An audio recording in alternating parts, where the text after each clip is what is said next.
How do we raise the level of awareness? How do we stop the violence, stop the hate? Pretty much. That's the first thing that came to my mind. I'm huge on raising awareness for that. Stop the violence, stop the hate. And at the end of the day, in relationships, same sex, however it's identified, across the spectrum, heterosexual, mother, son, father, daughter, love should never hurt. Does love feel uncomfortable? Sometimes, because there are certain truths that need to be shared. And in sharing truth and honesty, sometimes it's not pretty.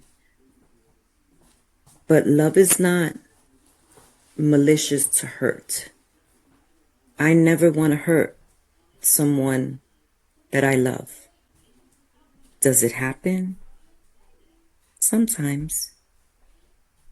But am I doing it with that intention? And am I doing it to cause any psychological, emotional, and physical harm? No. This is why I chose to raise my children differently. I don't, and I understand that there's going to be people out there that are like, oh, that's the way I discipline my kids. But with my two oldest, like my oldest son, maybe I spanked him once, like once. And then I stopped because it brought me back to my childhood.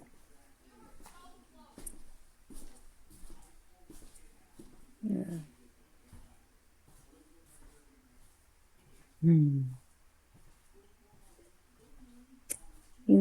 It's so important of that awareness of what people go through in life. Say that again. It is so important that there's awareness of what individuals go through life. From childhood, from birth, from past. As a teen, you can experience so much not knowing. Discrimination, abuse, neglect, physical abuse. And as young age, and many individuals that have suffered because of their identity and who they are and how do they represent. Being different is looked as a bad thing sometimes. Ooh, they got the plague. You don't want to associate. It is really, really difficult for individuals who are different. And they like the same sex.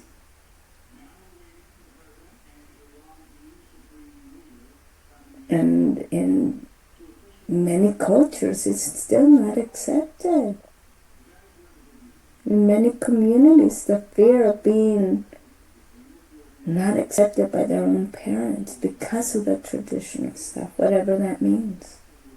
Because it's different for everyone. But the fear of not saying this is what I am or who I am, the fear of losing the people that's supposed to love you, that's supposed to take care of you, that's supposed to accept you.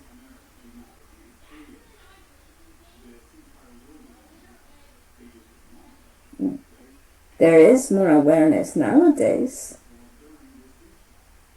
but it really is not enough yet.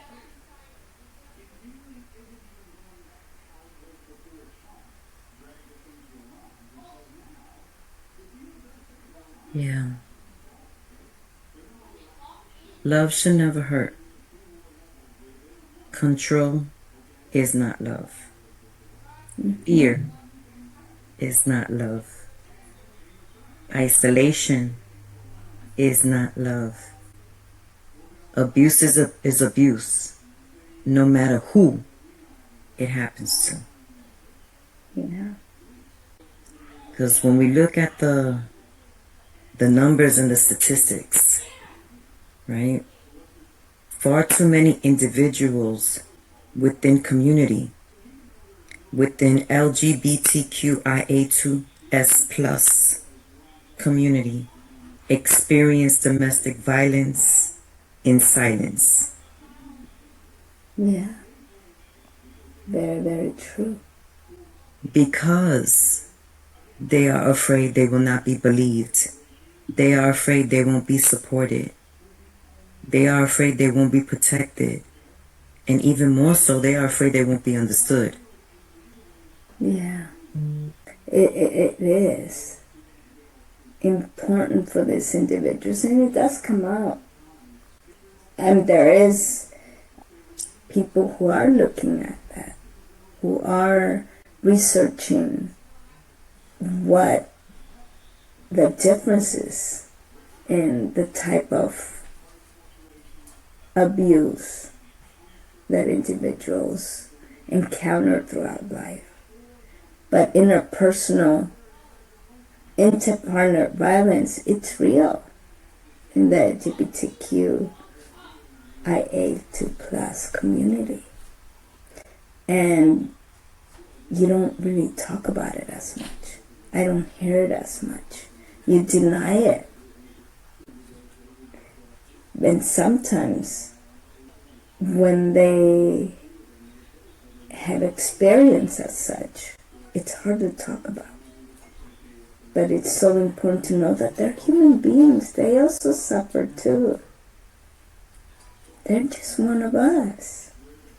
Some stay silent because they fear being outed before they're ready to even put themselves out there, if I can say that. Mm-hmm. Some stay silent because they already experienced rejection. We don't know for how long. Some of the clients I have sat across from to coach them in other areas of their life, but through that attuned relationship, right, the stories come out. And they have been experienced rejection from preteen, when they couldn't really put to words what they were feeling or formulate the thoughts, because they were verbal at that time, but to just put words to the thoughts and the feelings that they were experiencing, and if this was something that was really real to them. Some stay silent because society overlooks abuse when it doesn't fit the traditional narrative people expect. Right? And I just want anyone who might be listening in to know that, today is the day, not that it's just today, because that's what gets me with these awareness days and months. This is 365 days of the year, 366 if it's a leap year, 24/7 for many of us. But we do want to say that we see you, we hear you, you matter, and you deserve safer relationships, safer homes, and safer communities. Because awareness is not about division. Awareness is about humanity. And to remind folks that there's a hue in humanity. Many different colors, many different shapes, sizes, cultures, creeds. It's so important to also know and to believe that you do deserve love. Every human being deserves love. Every human deserves to be treated right, to be accepted for who you are, who they are. Yeah, no one should have to choose between being accepted for who they are and being protected from violence. Because today is also a reminder that healing-centered, trauma-informed, and compassionate support matters. We must continue to create spaces where people can ask for help without shame, judgment, ridicule, or fear. Because the suicide rates are high, especially in our LGBTQIA2S plus communities, especially amongst the teens. Yeah. You know, because when you feel different, when you look different, and when you treat it differently, thoughts may come in, and they usually do. Do I belong here? Am I even of this earth? Where is my tribe? And as a community, we have the responsibility to stop normalizing hate, stop normalizing emotional abuse, manipulation, intimidation, and violence in all forms. We can disagree with people. We can be different from people, but we should never, ever dehumanize people. We've learned enough from history, no? Even things occur today. And we're not there yet, but we can arrive. This is why the message is always stop the violence, stop the hate. Always. Let's choose compassion. Let's choose humanity. Let's choose accountability. Can we choose love that protects instead of quote unquote love that harms? And to anyone listening who may be struggling silently right now, you are not weak for needing support. You are not broken because of what happened to you.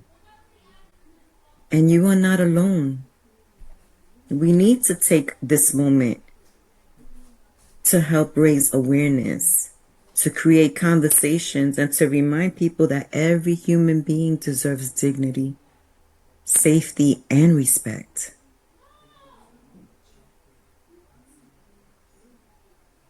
Yes. We all do. Every single person does. Deserves that. But you can just call. If you need help, call the hotline. Don't be afraid to. Take care of you. There is help out there if you need it. To get out, to have an opportunity, but also just to chat and talk.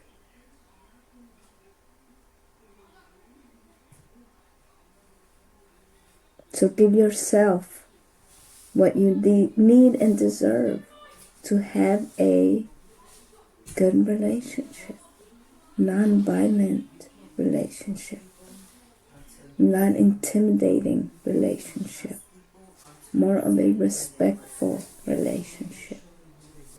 Because you do deserve that.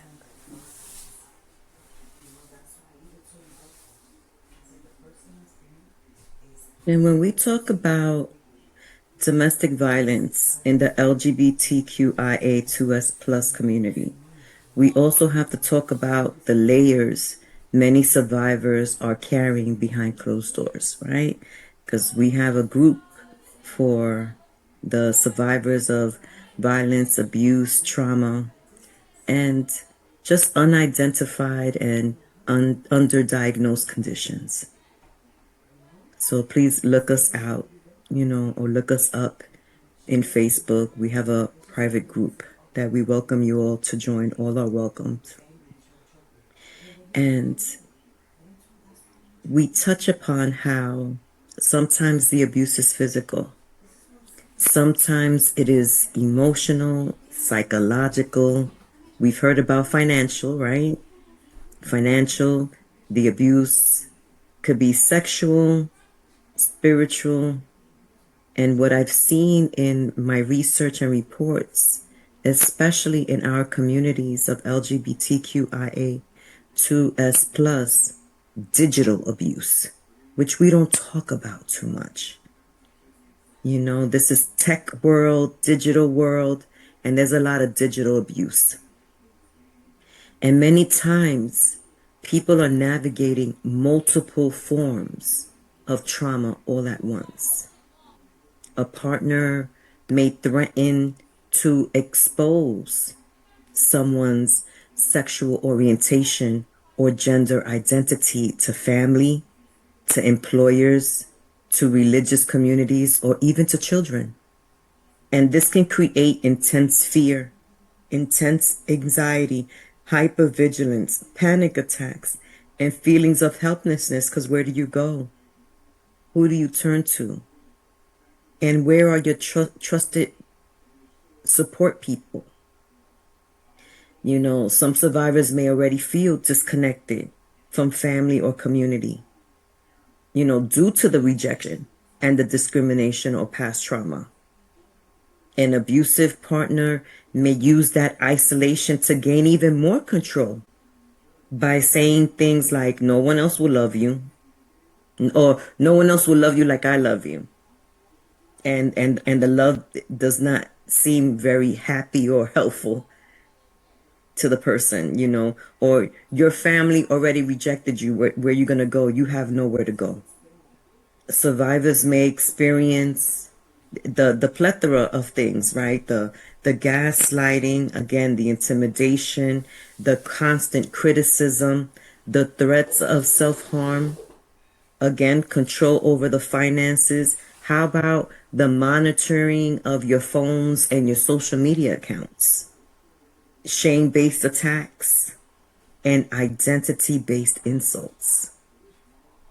And over time, this can deeply affect someone's self-worth and the nervous system regulation. For myself, you know, especially when you're raised under like strict religion, I'm not talking about spirituality here. You know, some individuals may have grown up hearing messages like, you're going to burn in hell for this, you know, or that your identity is sinful and wrong and unacceptable. And this can create internal conflict, internal guilt, and trauma responses that make leaving an abusive situation even harder. Because you truly start looking like, where do I belong? Who can hold this for me? Who can truly help me with this? Especially when it feels like the whole world is against you. I mean, there's so many things that come up, Carmen. You know, many survivors fear people will minimize their experience because it's two women. It's two men. Women can abuse women. Men should be able to defend themselves. And trans individuals are often misunderstood or invalidated. And these harmful myths silence people every day. Yeah.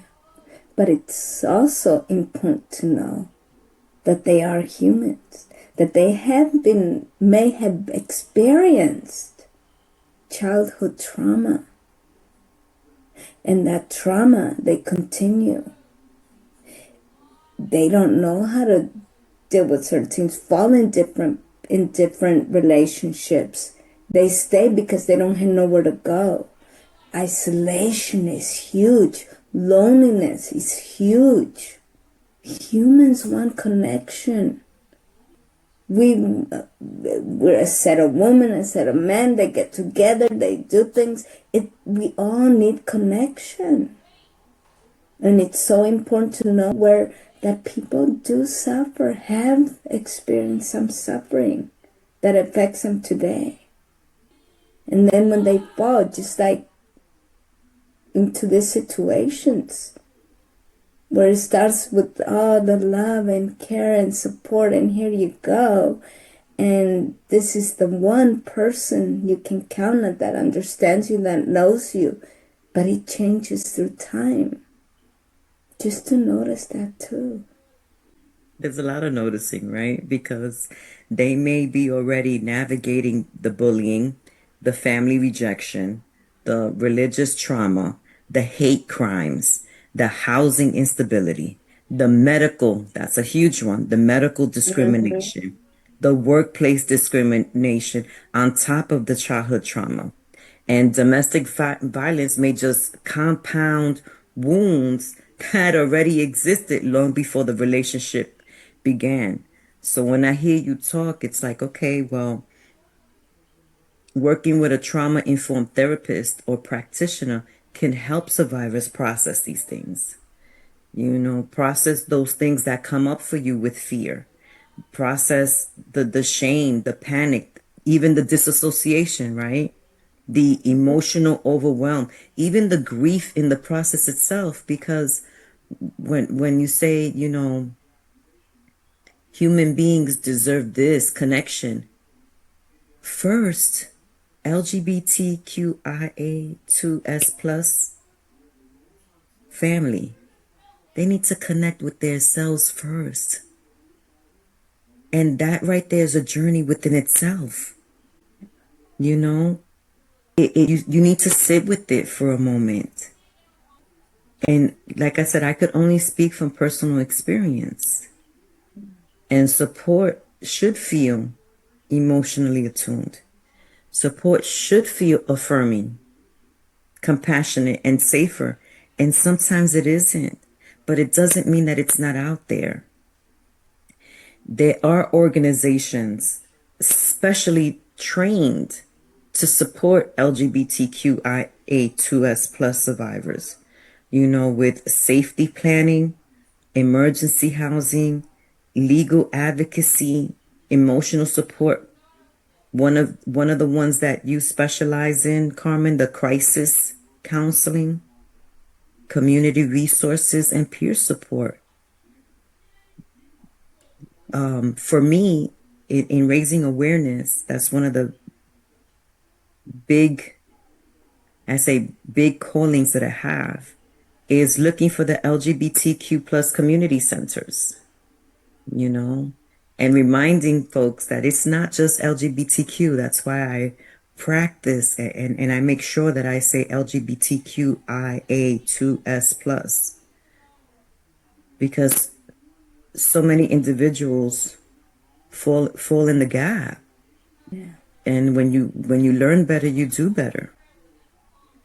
And as always, I like speaking about brain spotting because I'm a certified brain spotting practitioner. That's the tool I have in my tool bag when I navigate the spaces that I navigate and to sit with folks. No, I'm not a licensed medical doctor, and I come from a different pathway. So I would never say that I'm a licensed mental health professional, but I am certified as a trauma specialist. I have my credentials in ministry, especially with brain spotting. So for me, in the spaces I sit in, brain spotting can be especially powerful for survivors because trauma is not the only thing stored in thoughts. It's also stored in the body. We talk about how the body keeps the score all the time. It's stored in the body and the nervous system. I've heard many survivors say in different situations, how about this one, Carmen? I know I should leave, but my body freezes. Yeah. I feel numb. I panic. I shut down. I cannot stop replaying things. I don't feel safe even when I am safe. And we know that this is because trauma responses can become deeply wired into the nervous system. So you need to sit with someone that practices modalities that can go into that deeper area, into that deeper subcortical structure of your brain that sits right there on top of the spine in that midbrain area. And brain spotting is a brain and body approach that helps access and process trauma held beneath the conscious awareness. Yeah. Right. So importantly to notice your body and how it reacts to certain situations. And what about those other modalities that you have in your tool bag, Carmen? I utilize different modalities in that we work with the body. First and foremost, it's somatic work. Just like you say, Yuvelca, the nervous system knows what's happening, but also our brain keeps memories. So it's important to work from the bottom up. You go deeper, and through EMDR, somatic work. Sometimes I utilize internal family systems, as well as brain spotting, but also family constellations, because sometimes there are generational stuff that comes up, and sometimes it's carried on through your mom, through birth.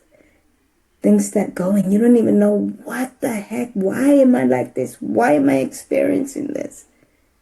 Sometimes it does come from generations back.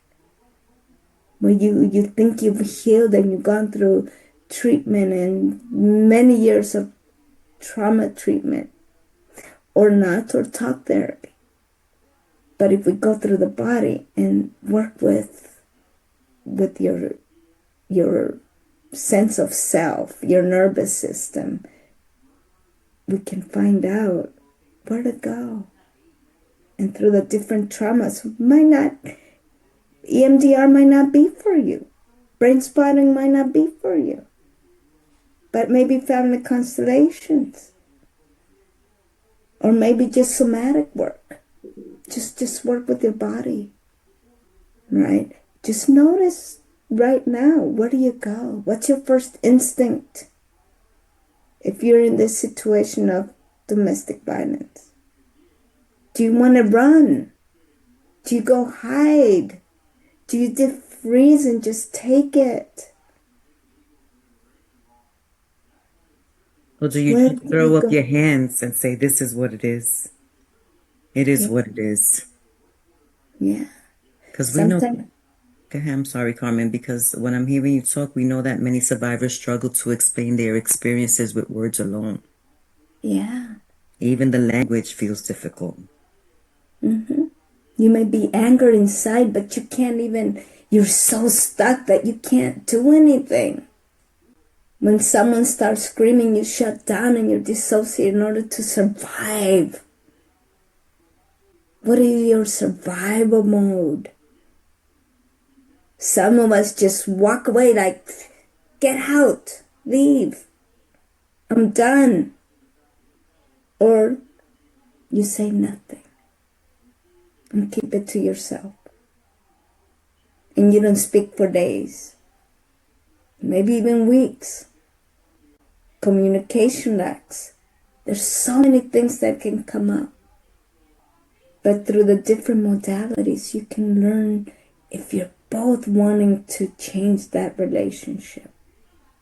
Getting some help for both individually and together. So we don't come with a book that says, this is how I survive, and this is what I do, and this is how I communicate. And if I say this gonna work. We all come from different experiences.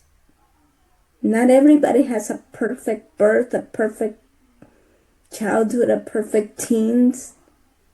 Or perfect relationships. Nope. No perfect relationships. They're not. But it shouldn't hurt. Not that some things that are said and done are not hurtful.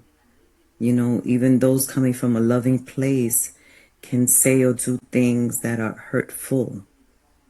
But like we spoke about earlier, it would hurt my feelings to hurt someone that I love. It's not something that I can do over and over and take any kind of pleasure out of that. So to be mindful of those things, and also bringing it up as well. Both of us come from two different lanes. Helping professional, healing professional, licensed practitioner, certified practitioner.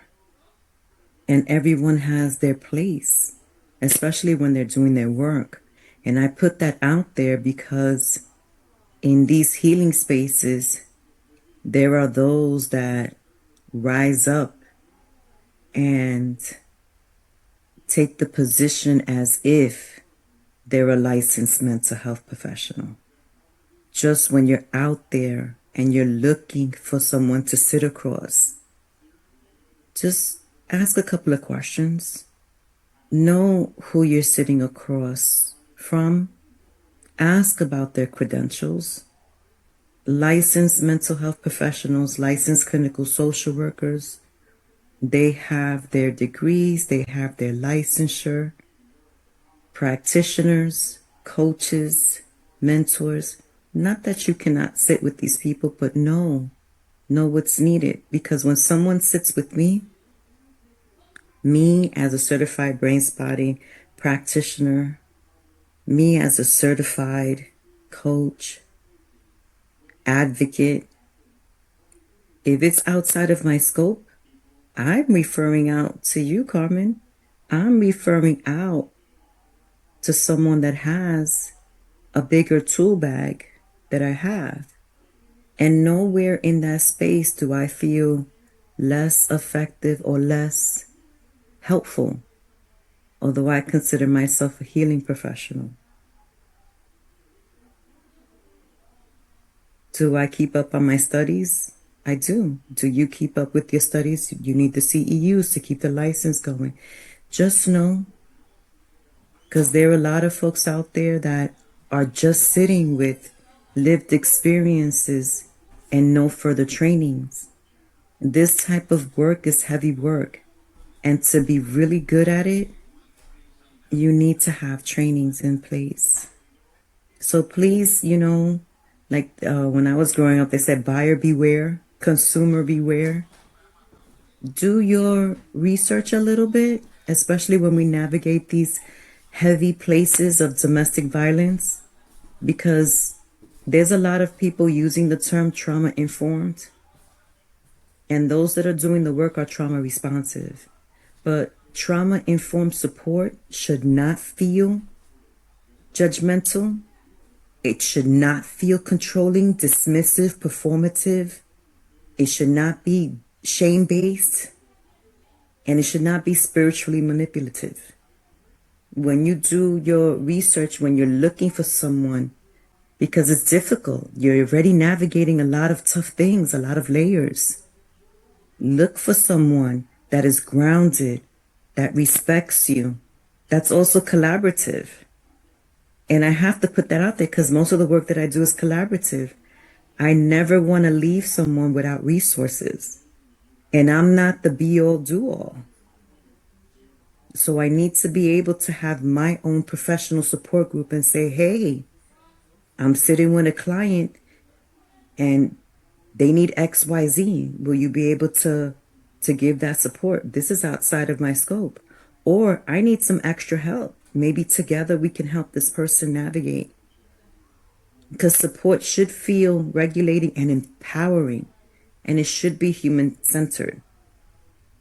I just wanted to throw that in the space because we see a lot of trending news.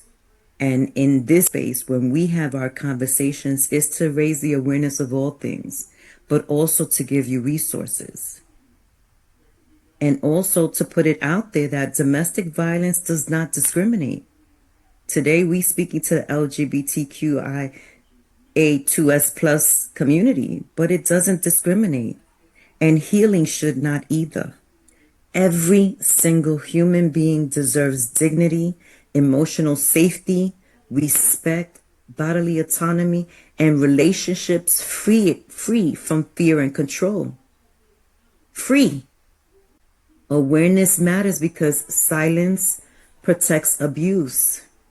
And sometimes the most powerful thing that we can say to another human being is, I believe you, you're not alone, and what happened to you matters. I appreciate the time to be able to have this conversation with you, Carmen, as always, and to put this message out into the world. Is there anything else that you would care to share before we close up? Yes, just want to bring in the National Suicide Crisis Lifeline, which is 988 or 1-800 273 8255. Call if you're in crisis. People are ready to listen to you. And thank you so much for listening today. Let's stop the violence. Let's stop the hate. Peace and blessings to everyone.